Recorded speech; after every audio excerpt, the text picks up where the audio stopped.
Hello everyone. कक्षा 10वीं के गणित के पेपर के लिए कुछ इंपॉर्टेंट प्रश्न आपको बताएंगे जो आपके पूरक के पेपर के लिए बहुत ही महत्वपूर्ण है। इनको आपको ज़रूर पढ़ के जाना है।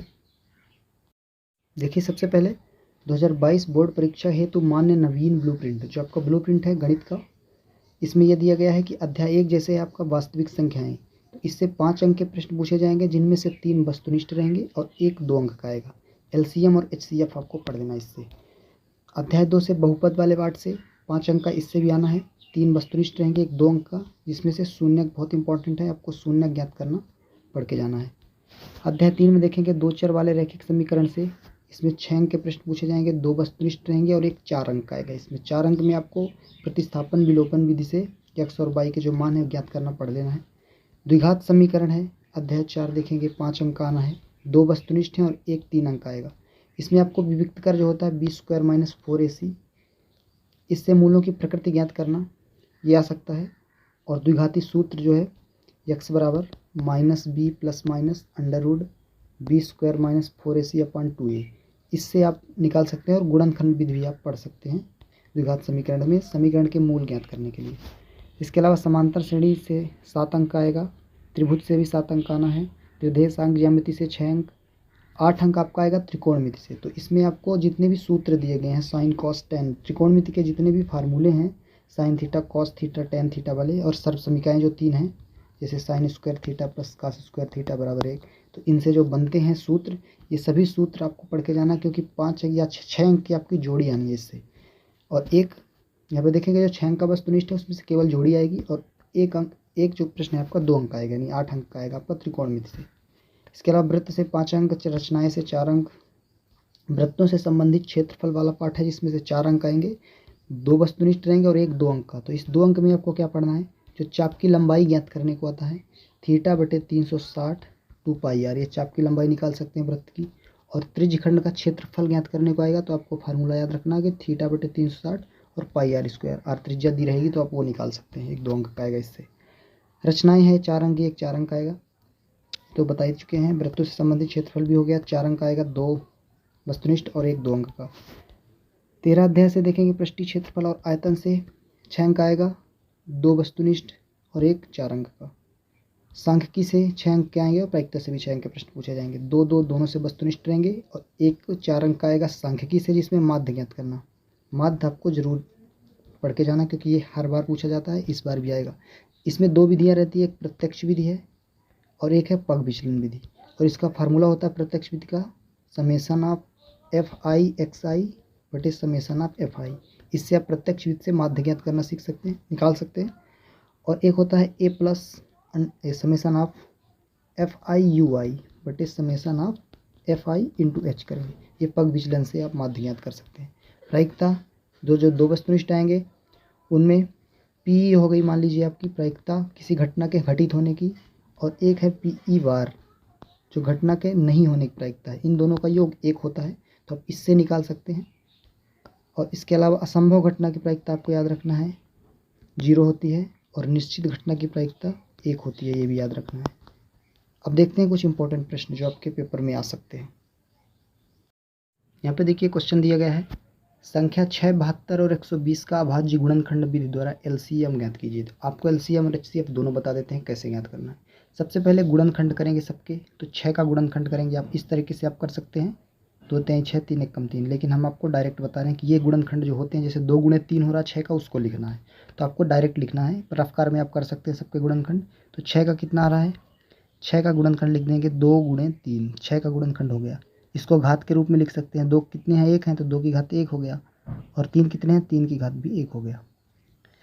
इसके बाद 72 का गुणनखंड करेंगे, तो 72 का गुणनखंड करेंगे तो 2 × 2 × 2 × 3 × 3, ये 2 दूनी 4 दूनी 8 3 24, नहीं 72 होता है। इसको भी चाहे तो घात के रूप में लिख सकते हैं, 2 की घातें 3 है और 3 की घातें 2 है। अब 120 का गुणनखंड करेंगे, तो 120 का गुणनखंड हो जाएगा 2 × 2 × 2 × 3 × 5। इसमें देखिए क्या आ रहा है, 2 की घात में 3 आ रहा है, और 3 की घात में 1 आ रहा है, और 5 की घात भी 1 आ रहा है। अब देखिए जब LCM निकालेंगे तो 2 इसमें 1 घात दिख रहा है, इसमें 2 की घात 3 दिख रहा है और इसमें 2 की घात भी 3 दिख रहा है। तो अधिकतम क्या है 2 की घात 3, तो हम 2 की घात 3 लेंगे। क्या लेंगे 2 की घात 3 लेंगे, ये 2 की घात 3 ले लेंगे एक। और 3 की घात कितना दिख रहा है, यहाँ पे 3 की घात 1 दिख रही है, यहाँ पे देखेंगे। और यहाँ पे 3 की घात 2 है और यहाँ भी 3 की घात 1 है, तो 3 की घात 2 लेंगे। तो 2 की घात 3 ले रहे हैं और 3 की घात 2 ले रहे हैं। और 5 तो सब में एक ही है, तो एक 5 ले लेंगे। क्या क्या ले रहे हैं 2 की घात 3, 3 की घात 2 और 5 की घात 1। अधिकतम को लेना है, 2 की घात 3 लेंगे और 3 की घात 2 लेंगे और 5 की घात 1 लेंगे। तो 2 की घात 3 का मतलब 8 हो गया, 3 की घात 2 का मतलब 9 हो गया और ये 5 हो गया। सबका गुणा कर देंगे, 360 आपका एलसीएम आ जाएगा। तो एलसीएम निकालने के लिए आपको सबके गुणनखंड करने हैं और उसके बाद अधिकतम घात को ले लेना, सबको लेना है अधिकतम घात को। इसके आगे देखेंगे प्रश्न नंबर 7 में द्विघात बहुपद दिया है और शून्य ज्ञात करना है। ये सभी महत्वपूर्ण प्रश्न है, ये आपके परीक्षा में आ सकते हैं। आपको शून्य पढ़ लेना है, 2 पाठ का ये। तो देखिए इसको सबसे पहले क्रम से लिखेंगे। जो व्यापक जो रूप होता है ax² + bx + c = 0, ये होता है द्विघात बहुपद का। तो यहाँ पे ये क्रम से नहीं लिखा गया तो इसको क्रम से लिखेंगे। इसको लिख देंगे 6x², फिर 7x पहले लिख देंगे और 3 को बाद में लिख देंगे, बराबर 0 ले लेंगे। क्योंकि शून्य लेना है, 0 आप नहीं भी लेंगे बाद में भी ले सकते हैं, चाहे तो साथ में ले सकते हैं। यदि आप अभी नहीं ले रहे हैं तो अभी सीधे सीधे पहले गुणनखंड कर लीजिए। अब देखिए यहाँ पे जो x² का गुणांक है 6, तो ये 3 के साथ माना जाएगा, यानी 6 त्रिक 18 कहला गया। ये आपको गुणा करने में कितना आना चाहिए 18 आना चाहिए और घटाने पे -7 आना चाहिए। तो 9 दूनी 18 होता है और 9 में 2 घटाएंगे तो 7 आता है। तो हम क्या लेंगे देखिए 6x², इसके जगह पे लिख देंगे -9x और +2x और इधर हो जाएगा -3। अब देखिए कॉमन निकालेंगे दोनों से, तो 3x कॉमन निकल आएगा, इसमें 2x बच जाएगा एक और इसमें 3x गया लेकिन 3 बचेगा क्योंकि ये 9x है। इसमें से कुछ कॉमन नहीं आ रहा तो +1 निकाल देंगे, तो 2x - 3 पूरा बच जाएगा। देखिए एक गुणनखंड आपका आ गया 2x - 3, ये दोनों मिला के, और ये बचा एक 3x + 1, ये आपके गुणनखंड हो गए।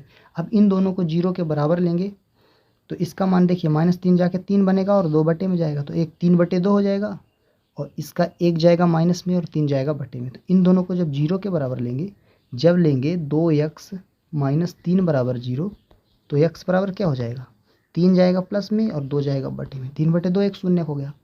और दूसरा जो गुणनखंड था 2x - 3 के बाद क्या था 3x + 1 = 0। तो इसमें जब लेंगे x का मान कितना आएगा 1 जाएगा माइनस में और 3 जाएगा बटे में। तो शून्य क्या क्या हो गया, एक हो गया 3/2 और एक हो गया -1/3। तो शून्य का आपको पढ़ के जाना है। इसके आगे देखिए, यहाँ पे देखिए विलोपन विधि और प्रतिस्थापन विधि दोनों आपको पढ़ना है। इसमें क्या होता है आपको विलोपन विधि में क्या होता है कि दोनों समीकरण में से, जैसे एक समीकरण 1 है और ये समीकरण 2 है, एक गुणांक बराबर करना है। देखिए यहाँ पे यदि हम 2 का गुणा कर दें इस समीकरण में तो 2 बाई ये भी बन जाएगा, तो 2 बाई इधर भी था तो ये गुणांक बाई के बराबर हो जाएंगे। तो लिखेंगे समीकरण 1 में 2 का गुणा करने पर, 2 का गुणा करके क्या बनेगा देखिए 3 दूनी 6x, ये हो जाएगा +2y और 10 दूनी 20, सब में 2 का हमने गुणा किया है।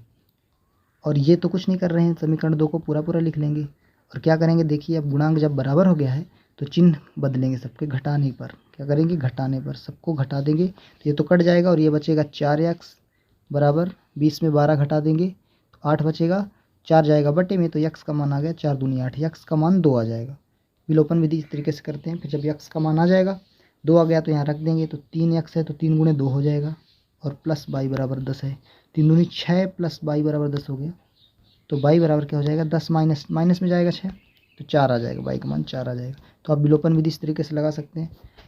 आगे देखिए यहाँ पे है माध्य ज्ञात करना है आपको, तो माध्य ज्ञात करेंगे। देखिए यहाँ पे बड़ी संख्या दी रहेगी तो आप प्रत्यक्ष विधि न लगा के पग विचलन विधि लगा सकते हैं। हालांकि आप यदि प्रत्यक्ष विधि लगाना चाहें तो लगा सकते हैं, क्योंकि यहाँ पे बोला नहीं गया है कि कौन सी विधि लगाइए, उपयुक्त विधि जो आपको लगे लगा सकते हैं। लेकिन आपको हम पग विचलन विधि से माध्य ज्ञात करना बता रहे हैं। इसको देखिए यहाँ पे देखिए, सबसे पहले दैनिक मजदूरी और श्रमिकों की संख्या जो दी थी उसको लिख लेते हैं और वर्ग चिन्ह जो x आई है उसको निकालेंगे। तो देखिए वर्ग चिन्ह क्या होता है x1 + x2/2, निम्न सीमा उच्च सीमा को जोड़ के 2 से भाग लगाते हैं। तो 500 और 520 के बीच में 510 आएगा, यहाँ पे 110 दिया मिसप्रिंट है, 510 हो जाएगा, ये 530 हो जाएगा, 550, ये 570 और ये 590। एक कल्पित माध्य मानेंगे, हमने इसको कल्पित माध्य मानना है, किसको 550 को। ए का मान हो गया 550 और इसके सामने ui जो आएगा वो 0 हो जाएगा, क्योंकि 550 से 550 घटाएंगे तो 0, ऊपर -1 और -2 आएंगे और नीचे +1 और +2 आएंगे। FI का गुणा करेंगे UI से तो 12 दूनी 24 माइनस में आएगा, 14 कम 14 माइनस में आएगा, ये तो 0 हो जाएगा। और 6 कम 6 और 10 दूनी 20। FI UI का समेसन निकालेंगे तो -12 आ रहा है और समेसन ऑफ FI का मान 50 था। H क्या होता है यहाँ पे देखिए, H जो होता है इनके बीच का जो अंतर है, जैसे 20 है तो H का मान 20 है। आप फार्मूले पे सीधा सीधा रख देंगे तो आपका माध्य आ जाएगा। यहाँ पे देखिए A का मान 550, H का मान 20। सूत्र होता है माध्य ज्ञात करने का, x बराबर a plus summation of FI UI बटे summation of FI into H। मान रख दिए सबके तो आपका माध्य आ गया।